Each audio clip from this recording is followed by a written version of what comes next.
Hello there, I'm Freddie Patmore and today I'm joined by knitting design editor Kandy Regis. Hello Kandy. Hi Freddie. And technical knitting editor Tina Eggleton. Hi there Tina. Hi Freddie. And now you're both going to be telling me about how knitting patterns come to be in the Women's Weekly magazines, is that right? That's right, Yeah. that's so, right. Kandy, as knitting design editor, how do the designs begin? How does that start? Well, first of all, we think of an idea. And this could be influenced by the seasons, whether we want something for children, adults, a toy, or the home. We then decide on a yarn that we'd like to use and also the colours. I then decide on which designer that I would like to give the project to. In this particular case, we asked Louise Watling because she does great things for kids. And we know she's very good because she's done a lot of things for us. Yes.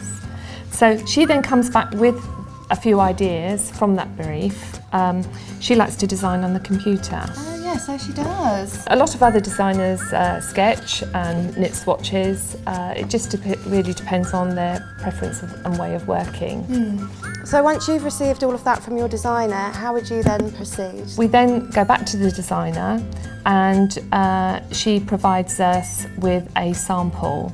She fulfilled the brief completely, providing us with little pockets and toys to go in them for the children to play with. It really is lovely. It then comes in and we have it photographed, which ends up looking like this. So is this is it in the finished magazine, isn't it? This is it complete in the magazine. But before it gets to the magazine, once we have the item back from the designer, she also provides us with the instructions, and then they go through to Tina and her team for the checking process. Tina, what does the checking process even entail? On the receipt of the copy from the designer, I begin to check every single thing that's written in the instructions. We start off with measurements, followed by materials. As you can see, there's a lot of colours used in here, so therefore we need to check every single colour that's used and make sure that these colours are available, because readers wouldn't be happy if they couldn't get some of the colours. So Tina, when you've worked out that all the colours are available and they're all mentioned in the pattern, what would you do next? The next thing would be to make sure that all the little creatures that you see here are correctly written and made. And the one way I can do this is by drawing diagrams of them all, and that way I can see exactly how many stitches there are, how many rows there are, and I do take the item and I actually count how many stitches and how many rows they are and make sure that it's exactly what it says in the instructions. Well, I suppose as well you're making sure that it's all correct and working for the readers. That's right, yes, yes. Once I finish with that, then I write, at the same time as I'm checking, I'm writing the copy in our own house style, in a certain width and certain length, so that we know how much space it would take in our magazine. Of course, yeah. The house style also helps the readers, doesn't it, Tina? Because they familiarise themselves with the way we write our patterns. That's right, yes. And yes. They can trust them then, can't they?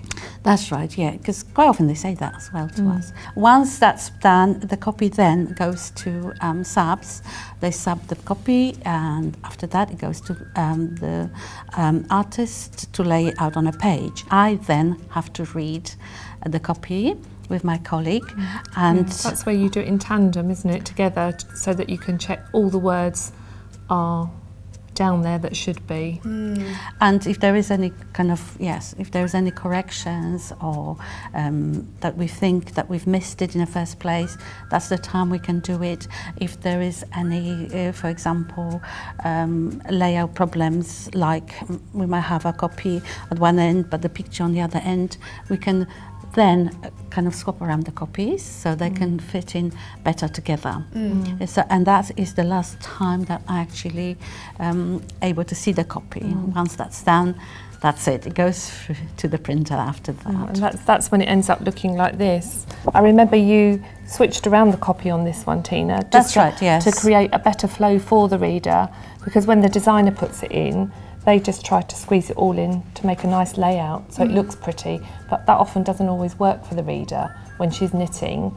they sometimes put it in the wrong order. So Tina and her colleague switch it round so that you get that nice flow. Oh, that's really interesting, yeah. And I suppose it's left room for this little instructional bit here. That's to... Little tip box there. Yeah, we can add them on at that stage as well, which is... It's a little tip on how to twist arm, which will help the reader when she comes to this little bit here with the letters. They're all Swiss Swiss darns Swiss darning technique on there then. Yeah. They're not knitted in like you would imagine that they would be. They're just done afterwards on a completion. You just kind of embroider them. I had no idea that you'd think just once the text goes on, that's it, not that you would move it around just to make it easier for the reader to knit at home. So that's wonderful.